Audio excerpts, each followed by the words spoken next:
Universidade Federal do Ceará, sou estudante de arquitetura. Hoje eu não sei se todo mundo acompanhou, mas infelizmente houve um suicídio de um... É horrível essa história. De um empresário na frente do governador de Sergipe e do ministro de Minas e Energia.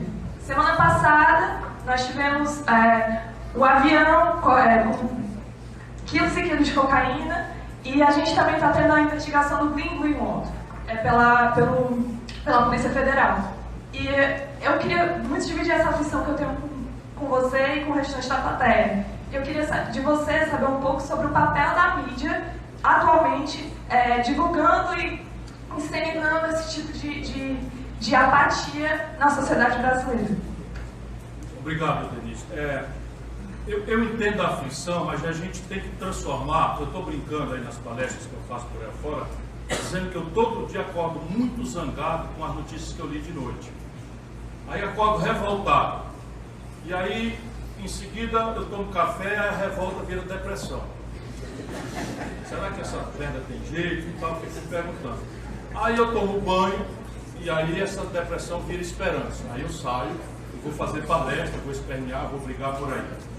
As evidências são muito hostis para todos nós. Esse episódio que ela falou hoje, eu postei na internet perguntando o que estão fazendo com o povo brasileiro. É a seguinte situação: o ministro das Minas e Energia e o governador de Sergipe, num seminário, um auditório do empresariado, falando as maluquices e tal. E esse empresário, que foi presidente da Associação Comercial e Industrial de Sergipe, levantou, no fim do discurso do governador, e chamou o governador de mentiroso e deu um tiro na boca, no meio de todo mundo, assim.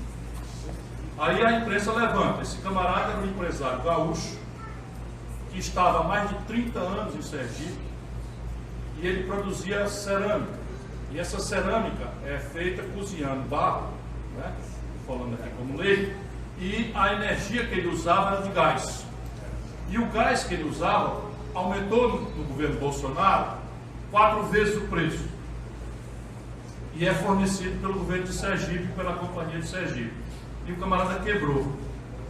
Muito sério, pediu recuperação judicial e não aguentou a humilhação e fez esse ato público de suicídio. Né?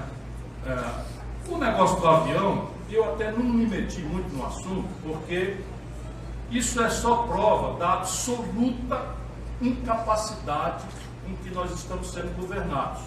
Não é razoável a gente culpar o Bolsonaro. Eu, francamente, está em nojo eu queria ter do Bolsonaro.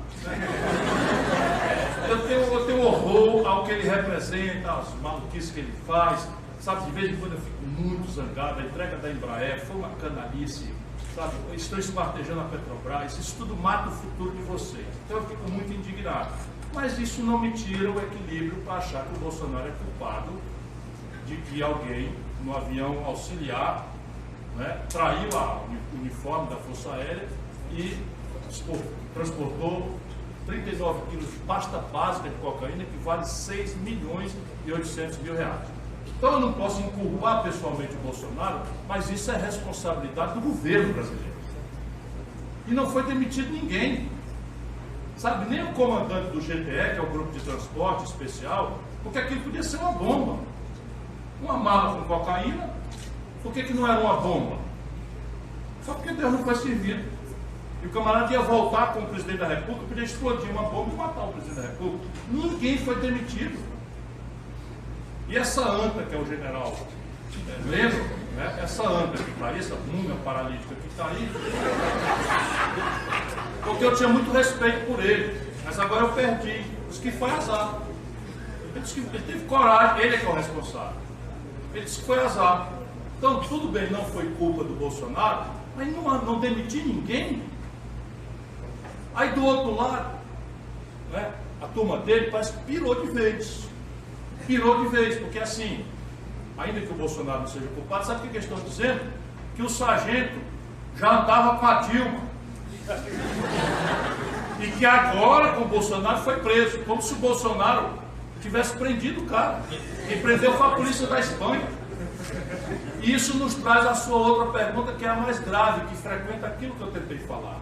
Hoje, a democracia representativa moderna tem 2 cânceres simultâneos matando ela. desculpa aqui a expressão, matando-a, né? Um poder econômico, clandestino e vigilante, mas a forma que o próprio poder econômico manipula é a deformação da repartição da informação.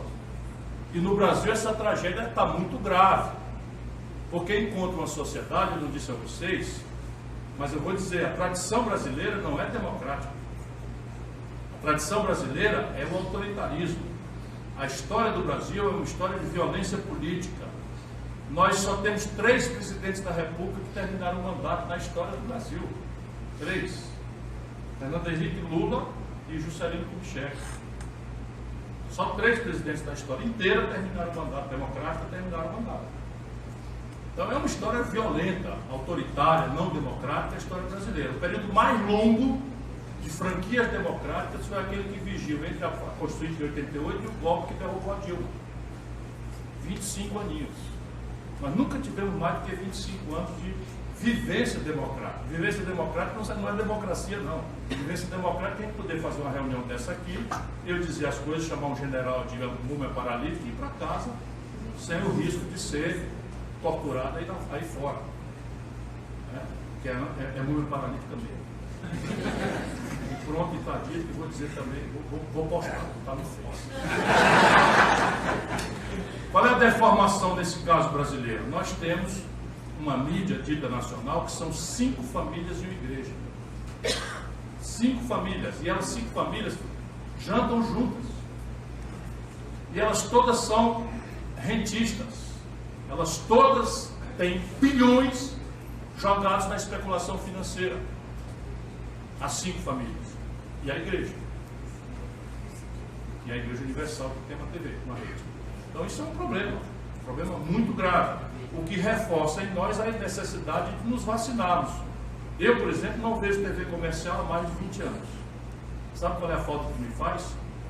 Faço palestras, as pessoas me acham super bem informado, e eu sou bem informado, mas não é pela Globo. Essa não faz minha cabeça há 20 anos, nem deforma o meu humor. Agora a Zorra Total está querendo enganar as pessoas, faz umas piadinhas interessantes, eu vejo só elas no Face, mas não vejo no Zorra Total, vejo só no Face a parte da piadinha engraçada. E é o que eu recomendo, ninguém deve viver pela boca de ninguém, pela cabeça de ninguém, o céu não é perto, toda vida que você vê alguém se oferecendo de herói que vai resolver a parada, esse Sérgio Moro, isso é um enganador, vocês vão ver. Isso é o maior enganador da história contemporânea do Brasil. Espera um pouquinho, tem muita gente ainda que acha que ele foi valentão e não sei o que e tal, mas como eu já tenho estrada, eu já vi esse mesmo filme. Quer ver, vocês pesquisem na internet Operação Satyagraha. Depois pesquisem na internet Operação Castelo de Areia. É o mesminho filme. O juiz valentão, o procurador valentão, o delegado de polícia valentão, que prende, arrebenta, acontece, que agora vai. No fim, toda a baboseira que eles fizeram transforma-se em nulidade. Quando a imprensa não presta mais atenção, inventa outra operação, aí eles vão lá e desfazem tudinho, e isso é a certeza da impunidade. Agora com certificado de inocente dado pela nulidade da justiça. Daniel Dantas, por exemplo, da Operação Satyagraha. O delegado, Protógenes Queiroz, pelo amor de Deus, esse era o homem, era o Moro da época. Saiu, como todos eles, exibicionistas, o que quer é ser político. Em vez de ter a humildade do amigo aqui, perguntar como é que começa, aí inventa o negócio, trai a tarefa institucional, né, porque um juiz fazer isso é muito grave. A gente pode até achar muito bom, porque prendeu o adversário da gente, não gostamos do adversário, mas um juiz aconselhar uma parte e depois decidir o que a parte está pedindo, é só você sair disso e ir para o futebol. Imagina um juiz ir lá para o vestiário do Ceará, né, acertar com o Ceará a tática, dizer para o jogador aos 20 minutos, dá um jeito de cair alguém na área, que eu vou aplicar o pênalti. E aí no dia seguinte, o jogador cai, ele apita o pênalti, o Ceará ganha, e no dia seguinte ele recebe um lugar de diretor honorário do Ceará remunerado. Olha, nenhum país do mundo, um juiz condena um político, não interessa se é inocente ou condenar o inocente é uma coisa aberrante, mas não vou discutir isso aqui. Mas só num país no Brasil, como o Brasil, num momento como esse, de tragédia, é que um juiz condena um político e no dia seguinte o defunto nem esfriou, aceita ser ministro do outro político que ganhou a eleição porque aquele não pôde mais participar. Sabe, isso é uma vergonha insanável. Estou cansado de saber da mazela, da baboseira que o Lula anda fazendo no Brasil. Não é disso que se trata. Nós estamos tratando aqui de nós todos. É a necessidade de que o judiciário seja isento, imparcial e que julgue nos autos. Esse Sérgio Moro, de gravatinha borboleta, agora deu-se a confusão com o Clínio no lado, ele some e vai para os Estados Unidos. Não divulga a agenda. Eu fui ministro 2 vezes. Esse aqui é obrigado a botar na agenda até as pessoas que a gente recebe. O Sérgio Moro se sente, para a lei para ele não vale. Ele pega um avião, desce nos Estados Unidos e some. Pronto. E a Folha de São Paulo exigindo esclarecimento onde é que ele foi, não deu. Depois inventou uma agenda que não podia ser fiscalizada. Isso é um pilantra. Pode acreditar, vocês vão ver. Vai ficar muito claro para todo mundo que é um pilantra. Travesseiros são os